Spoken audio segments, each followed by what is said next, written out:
So I'm out here behind the deck, and I'm converting last year's fabric pot containers into the older style containers, and I'll talk to you about why. Do you enjoy this view? I don't know why people record themselves looking down, looking up at your face. That's just the bottom of the nostrils. Anyway, so maybe this isn't better, I don't know. So I'm going to show you what I'm doing and why I'm doing it, and show you a quick little example, and then some of the plants that are going to go into it and that sort of thing. So stay tuned, here we go. I do know that I need to mow, but out there is my lazy garden. It's what I call my lazy garden. Got lots of videos on it.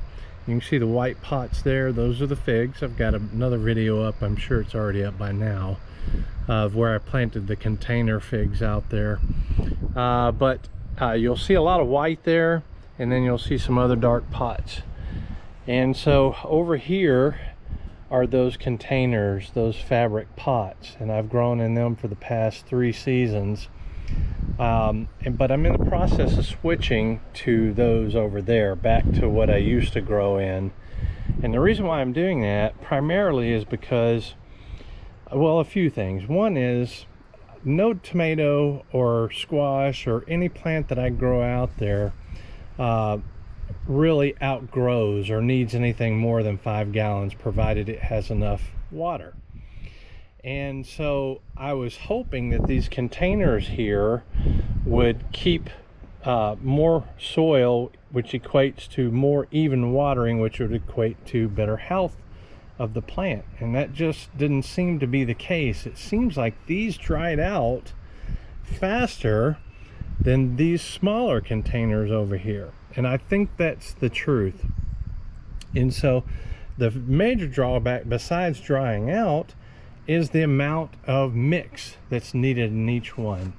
So I'm going to go back, plus they like dry rot after a couple years. So these over here I've had for over 10 years. And all I do is I put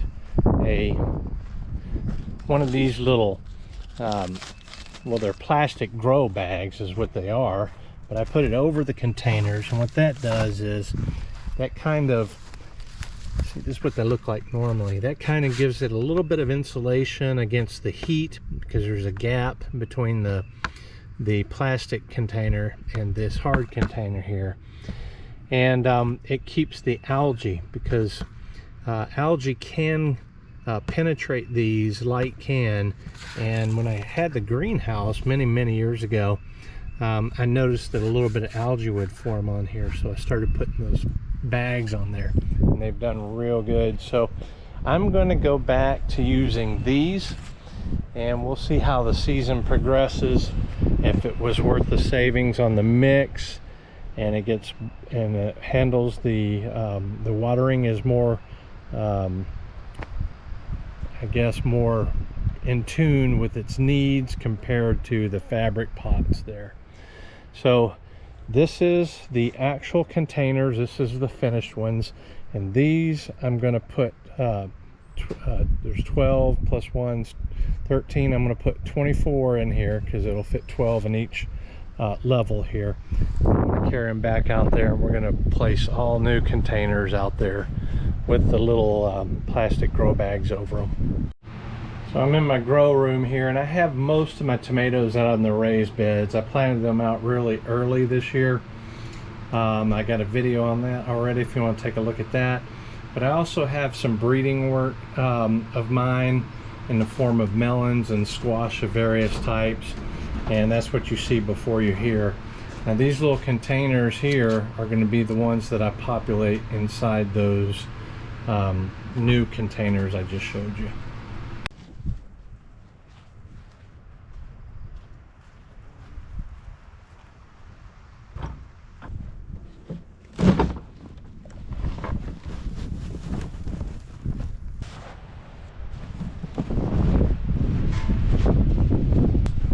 These older containers here.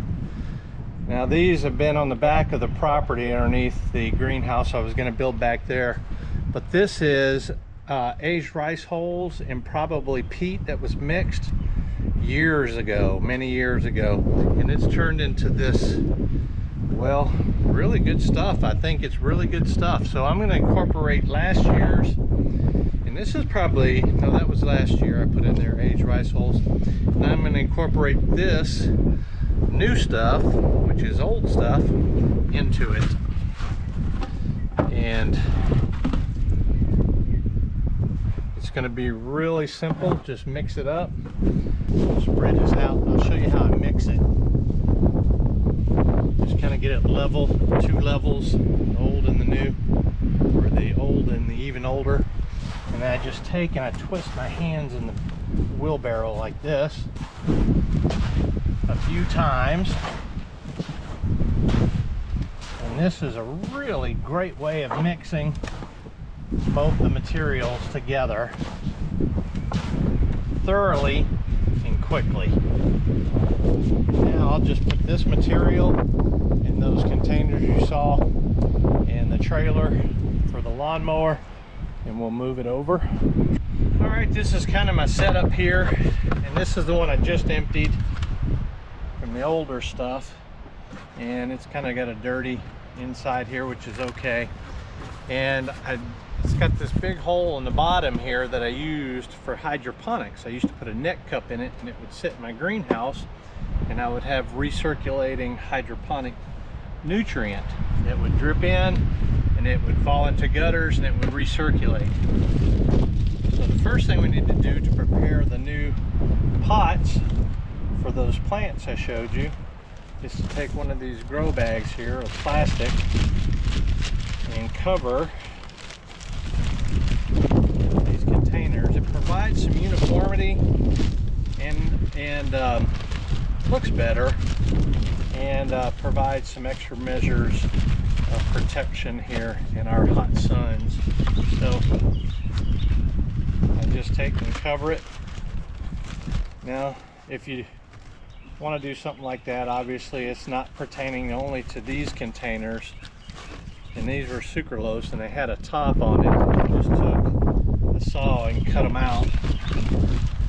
But yeah, you can use a 5-gallon bucket or anything, put these over, and what it'll do, especially with other types of containers, the best thing it does is it'll keep the plastic from getting brittle, which happens in 5-gallon buckets and other types of containers. The sucralose, they're heavy duty, these old sucralose containers, and they'll stand up to the sun quite a bit better than your average 5-gallon containers or other nursery pots probably. But anyway, that's what it looks like. Now I still have the problem of the hole in the bottom, and so I've got this mesh that I use from MICROGREENS. But before that, like you may have seen me pull out, I just had the fabric from landscaping fabric on the bottom. But all that does is it covers the hole so the soil doesn't fall through. And then I just take and fill it.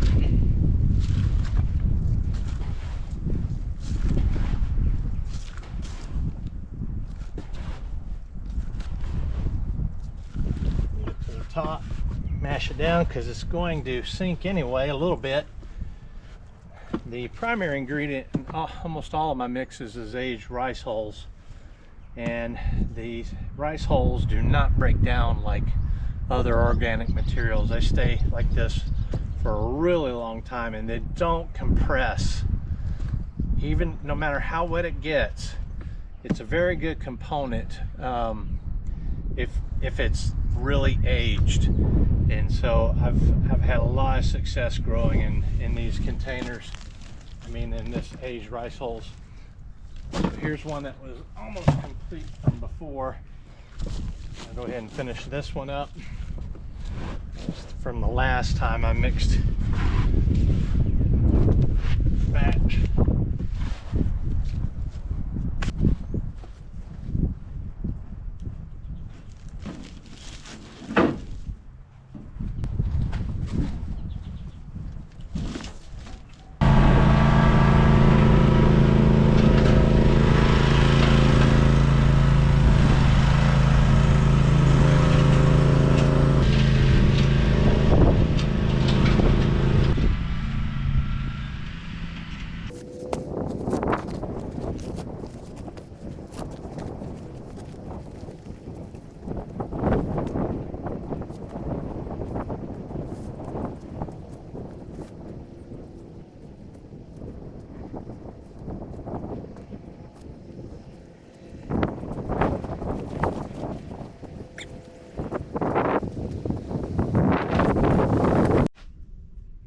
let's take these outside and we'll put them in the shade. We'll get them ready to start hardening off.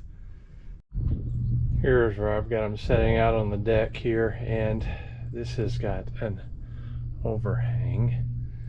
And the sun, this is morning sun. It'll come in for, I'll get a couple hours of sun in the morning here, and then it'll be shaded the rest of the day. I've got almost all the containers out here, and we're almost ready. As soon as them transplants are ready to plant out here, or transplant out here in these containers. Now I've also got figs out here. So every other one is a fig except the back row, and that's all figs. But yeah, the way I'm growing, I've got majority of it in the raised beds. Majority of my vegetables growing in the raised beds, and some of the squash and melons out here. So it worked out pretty nicely. So I've already cleaned this out. I've blown it with the hand blower, and if you want to see how I did that, I've got another video where I did the exact same thing here. I think it's kind of redundant to show it twice, but I also took my little cart here, and you can see the old tomato vines and the little blue the tool I used to secure the tomato vines to the trellises, all that blue in there. So this will go in a trash bag, and all the pots that I removed, and I placed the smaller ones here. So all of those are already stacked up here. I need to move them back on the other side of the pond over there where I can get access to them in the future to fill up raised beds. And it'll even be better if those aged rice hulls and the other amendments that are in it kind of break down a little bit more, add a little bit more in the future years of growth. So I've got a lot of extra mix there. That's what it looks like.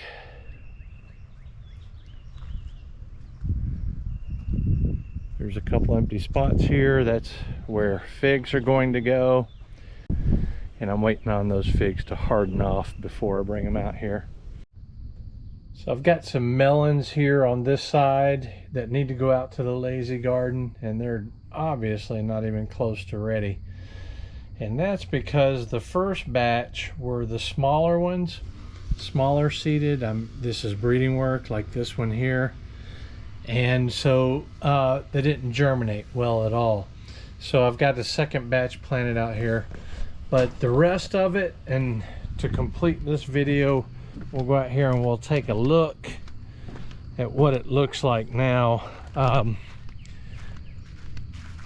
Walking out here to the garden now. I mentioned already that I've got a new watering. I planted the PVC under the ground here so I can mow. And speaking of mowing, doesn't that look so much better than earlier in the video? This is days later for me, but yeah, I serviced the lawnmower, and yeah, got it sharpened the blade, changed the oil, the air filter, spark plugs, and all that. They have a kit that you can use. So here we are out at the lazy garden, and you can see here that I've got pots everywhere, and the majority of it's planted now except for the melons. And so let's take a look down here. We got in this first row every other fig, every other pot, one is a fig, and every other one after that all the way down to the bottom is Feroce Delicate. And if you haven't been watching my lazy garden videos, I've got 4 rows here that have 4 cattle panels on it. So I've got 4 16-foot cattle panels per row. Each row has 40 containers in it, 10 per 16-foot cattle panel, for a total of, what is that, 160, 40 times 4, 160 containers here. And so I've got a lot of them planted with figs this year in my new passion. But I've got Feroce Delicate here, every other one on this first row down to right here. And then that turns into my melon, comes around here, and then up to about right here is the last bit of melons. Ooh, it looks like there's something trying to chew on it here. Need to get out here and spray. They're eating at my melons over here too. So anyway, I'll take care of that. But anyway, the rest of the ones on this row right here are going to be the watermelons I showed you as soon as they're ready. And then I've got some spots over here that are waiting figs to mature, and then I'll put them in those spots there. I'll pot them up into these pots here. So it looks like the first 2 rows are going to be for a total of 80 is going to be nothing but figs, and it's just worked out that way. I didn't plan on having that many figs, but yeah, the passion's driving me nuts. So anyway, I did manage to get a large portion of my melons, one of the delicata breeding works of mine, and the watermelon project all out here in the lazy garden, and it's looking really good. Now over there behind the shed is my raised bed gardens, and I've already done an update on that. So I've got a lot of tomato work over there and some other zucchinis and yellow squash and stuff like that. So I'm able to incorporate or fit in the fig projects because I'm easing up a little bit on the tomato projects, because I've fulfilled a lot of my desires with the tomato. So that's it for the lazy garden here. And I just love the dickens out of this. I'm not going to ever till the ground and grow in ground anymore. It'll either be in the raised beds or out this lazy garden. This is the start of the 4th season. So it's been here 3 years, and this is the 4th season. And man, I just love the dickens out of it. This is Brent, you guys. Please subscribe, like, comment, share, and till the next video, we'll see you then.